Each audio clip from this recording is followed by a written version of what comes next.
Hello student, आज हम board परीक्षा की तैयारी के अंतर्गत ज्यामिति में हम देखने वाले हैं चैप्टर नंबर 11। मैं हूं परमानंद पटेल। स्वागत है आपका आपके अपने चैनल पीएन पटेल क्लासेस पर। तो आइए देखते हैं।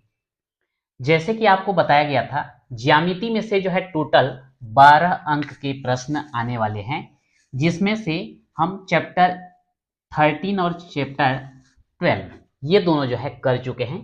अब हमको देखना है चैप्टर नंबर 11, ज्यामितीय आकृतियों में समरूपता।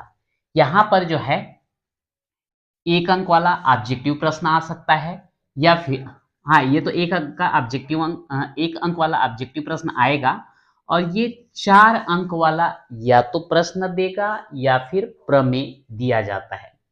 तो ये 4 अंक वाला एक प्रश्न देता है अथवा करके फिर एक प्रश्न देता है। उसमें से एक रहेगा आपका चैप्टर 12 का, और एक रहेगा चैप्टर 11 का। चैप्टर 12 का प्रमेय और प्रश्न हम देख चुके हैं। अब हम चैप्टर 11 में से प्रमेय और उस पे आधारित प्रश्न देखेंगे। सबसे पहले हम देखेंगे आधारभूत समानुपातिकता प्रमेय, या फिर जिसे हम थेल्स प्रमेय के नाम से भी जानते हैं। तो आइए देखते हैं। किसी त्रिभुज में, जैसे कि यहां पर हमने ले लिया ABC, एक भुजा के समांतर, तो ये है भुजा BC जिसके समांतर खींचा गया है DE।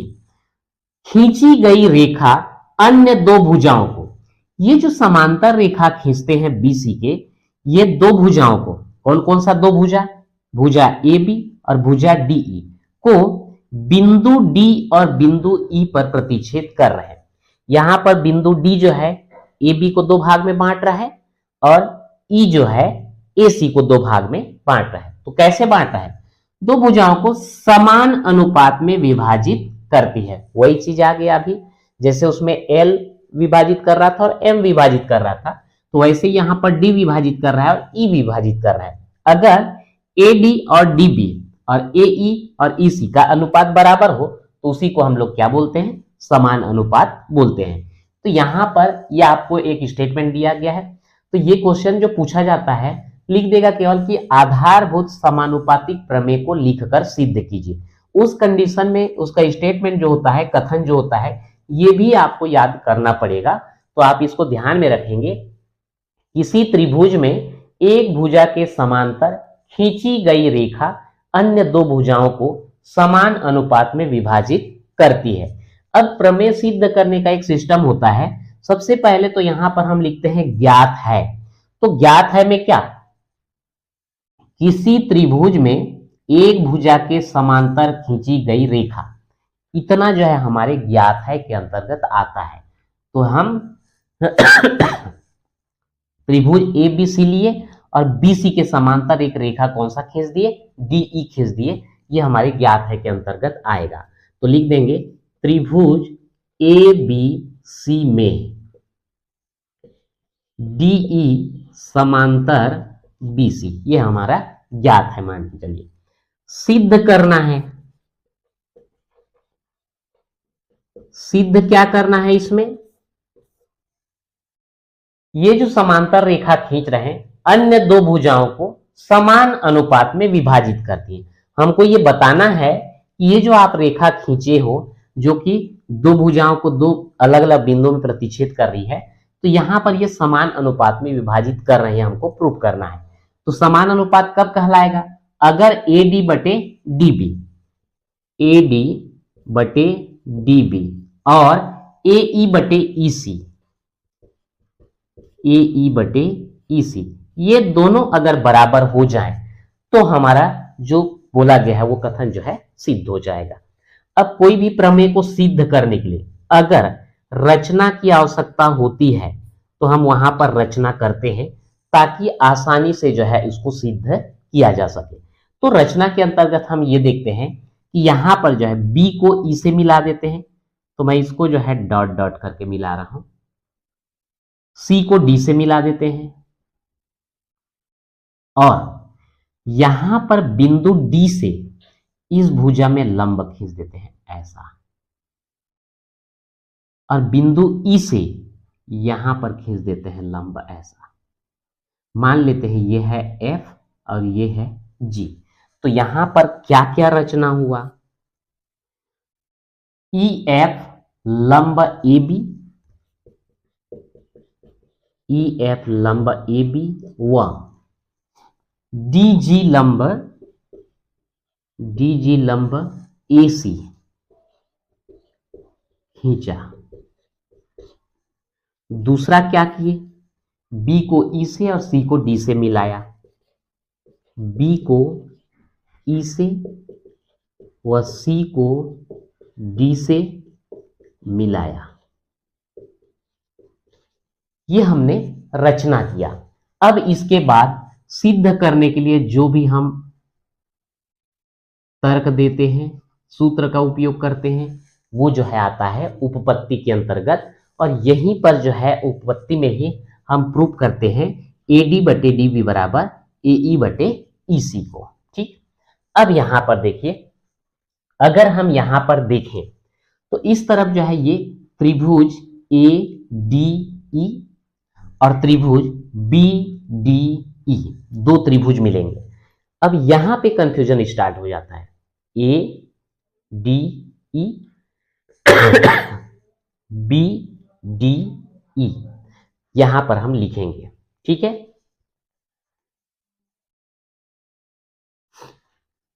त्रिभुज ADE बटे त्रिभुज BDE, इनका क्षेत्रफल लेना है हमें।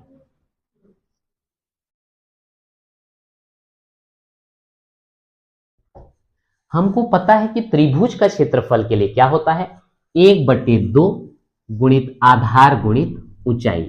तो 1/2 गुणित, अगर हम ये ADE में लें तो आधार हमको किसको लेना पड़ेगा, AD को लेना पड़ेगा।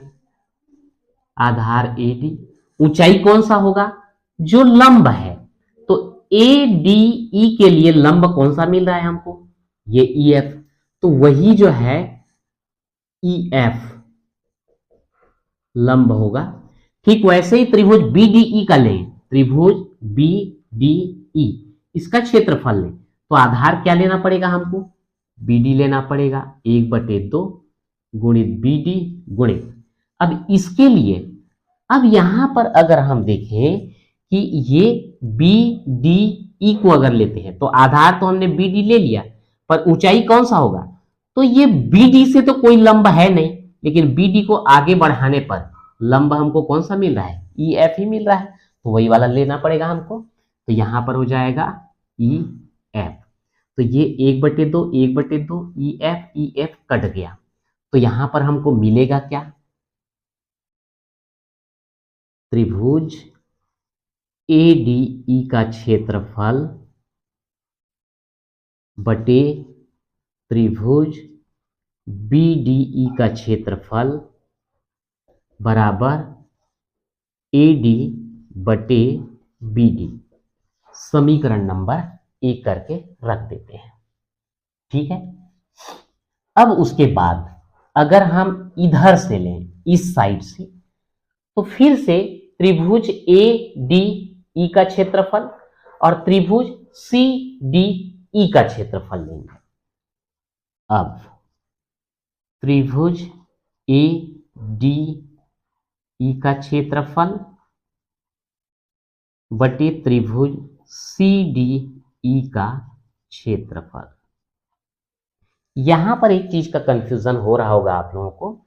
मान लेते हैं कोई एक त्रिभुज है ऐसा, आधार तो हमारा ये है, ऊंचाई किसको लेते हैं, इस बिंदु से यहां आधार में हम लंब डालते हैं, तो ये जो लंबवत रेखा होता है यही जो है ऊंचाई होता है। लेकिन अगर ये त्रिभुज जो है ऐसा हो, ऐसा त्रिभुज हो, तो आधार तो इसको लिया जाएगा, लेकिन इसका ऊंचाई कैसे ले, तो ये जो शीर्ष बिंदु है यहां पर इसमें लंब डालना पड़ता है और इस भुजा को आगे बढ़ाते हैं, तो ये लंब होगा, तो ये जो है आपका ऊंचाई होगा। किसी भी वस्तु का ऊंचाई हम ऐसा तिरछा ज्ञात नहीं करते हैं, लंबवत ज्ञात करना पड़ता है। तो यहां पर वही हो रहा है कि अगर हम त्रिभुज BDE को लेते हैं तो हम इसमें से इसको ऊंचाई नहीं ले सकते, नहीं, इसको ऊंचाई नहीं ले सकते, इस भुजा को आगे बढ़ाया गया और इसको जो है ऊंचाई के रूप में हमको लेना पड़ा है। तो यही जो है एक कंफ्यूजन हो सकता है, बाकी तो कंफ्यूजन वाली बात नहीं है। तो आइए देखते हैं आगे। तो त्रिभुज एडीई का क्षेत्रफल, ये त्रिभुज एडीई का क्षेत्रफल, अब इस तरफ से अगर हम लेंगे तो आधार बनेगा एई और ऊंचाई कौन सा बनेगा, डीजी। 1/2 गुणित आधार है एई और ऊंचाई है आपका डीजी।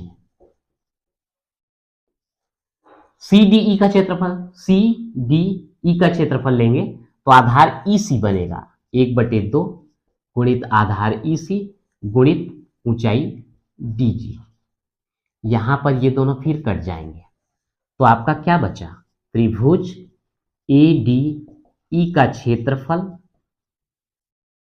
बटे त्रिभुज सीडीई का क्षेत्रफल बराबर एई बटे ईसी, समीकरण नंबर 2। अब यहां पर देखिए समीकरण 1 और 2 को यदि हम देखते हैं तो अंश में एडीई का क्षेत्रफल, यहां भी त्रिभुज एडीई का क्षेत्रफल है, हर में केवल अलग अलग है बीडीई और सीडीई। तो आप 9th क्लास में जो है एक प्रमेय पढ़े, अगर कोई दो त्रिभुज है जो कि एक ही आधार में बना हुआ है, ये आधार में बना हुआ है और एक समांतर रेखा, मतलब ये दोनों रेखा समांतर है, इस आधार में बन रहा है और इसी समांतर रेखाओं के बीच में बन रहा है, तो उस कंडीशन में दोनों त्रिभुज का क्षेत्रफल समान होता है। मान लो ये एक त्रिभुज हमने ले लिया, आधार ये है और इसी समांतर रेखा के बीच बन रहा है, और एक मान लो ये वाला है, ये वाला त्रिभुज, तो इसका भी आधार यही है और इसी समांतर रेखाओं के बीच में बन रहा है, तो दोनों त्रिभुज का क्षेत्रफल बराबर होता है। तो यहां पर वही हो रहा है, त्रिभुज बी डी ई और त्रिभुज सी डी ई, इसमें एक भुजा डीई उभयनिष्ठ है, आप उसी को आधार मान लीजिए, और ये दोनों जो है समांतर रेखा है, ठीक है। तो ये दोनों समांतर रेखा है, यानी कि एक ही समांतर रेखा के मध्य में बन रहा है, तो त्रिभुज बीडीई का क्षेत्रफल और त्रिभुज सीडीई का क्षेत्रफल आपस में बराबर होना चाहिए। तो यहां पर हम लिख सकते हैं एक ही आधार व एक ही समांतर रेखा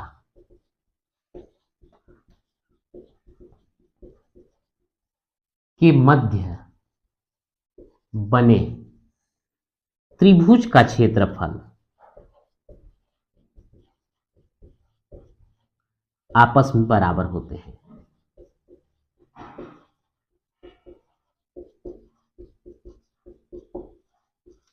इसलिए त्रिभुज बीडीई का क्षेत्रफल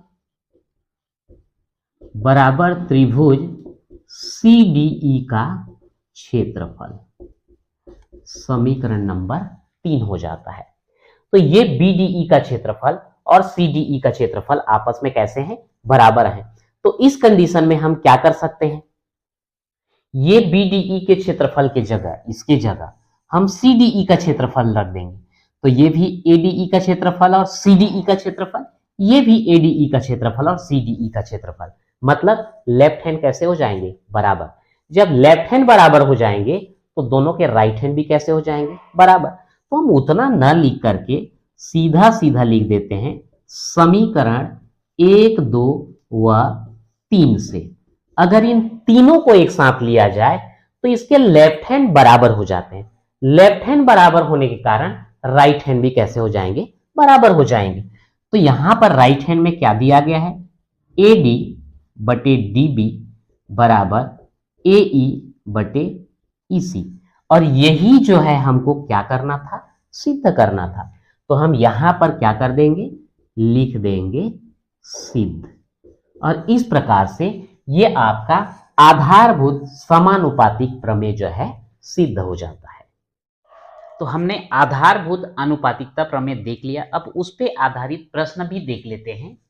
दिए गए त्रिभुज ABC में, यह है त्रिभुज ABC में DE समांतर BC, ये DE जो है BC के समांतर है, और AB, AD, AC और AE सबका मान दिया गया है, तो हमको x का मान ज्ञात करना है। अब यहां पर देखिए, आधारभूत आनुपातिकता प्रमेय में यह कहा जाता है कि अगर ये त्रिभुज ABC है और इसमें BC के समांतर जो है DE खींचा गया है, तो ये बिंदु D और E जो है ये दोनों भुजाओं को समान अनुपात में विभाजित करते हैं, यानी कि AD बटे DB बराबर AE बटे EC होगा। लेकिन जनरली ये देखा जाता है, हो सकता है प्रश्न में आपको इसका और इसका मान दे देगा, इसका और इसका मान दे देगा, लेकिन कई बार ये होता है कि इसका देगा और पूरे का, AE का देगा और पूरे का, ये भी हो सकता है DB का देगा और AB का, EC का देगा और AC का। तो यहां पर जैसा भी दिया रहे, हम आधारभूत आनुपातिकता प्रमेय से उसका मान ज्ञात कर सकते हैं। त्रिभुज ABC में DE समांतर BC है, तो आधारभूत आनुपातिकता प्रमेय से क्या हो जाएगा, AD बटे DB बराबर AE बटे EC, AD बटे DB बराबर AE बटे EC। अब यहां पर जो है हमको AD का मान दिया है, AE का मान दिया है, तो एक काम करते हैं, इसको हम पलट देते हैं, DB बटे AD बराबर EC बटे AE। समीकरण के दोनों पक्ष में हम एक जोड़ देते हैं, तो यहां पर हो जाएगा +1, वैसे ही EC बटे AE यहां पर भी कर देंगे +1। 1 को हम 1/1 भी ऐसा लिख सकते हैं। अब इन दोनों का लघुत्तम लोगे तो क्या आएगा, AD इसको भाग दो, एक अंश में गुणा करोगे DB प्लस एक से इसको भाग दोगे AD, अंश में गुणा करोगे ये आ जाएगा AD। सेम वैसे ही यहां पर हमको मिलेगा EC प्लस AE बटे AE।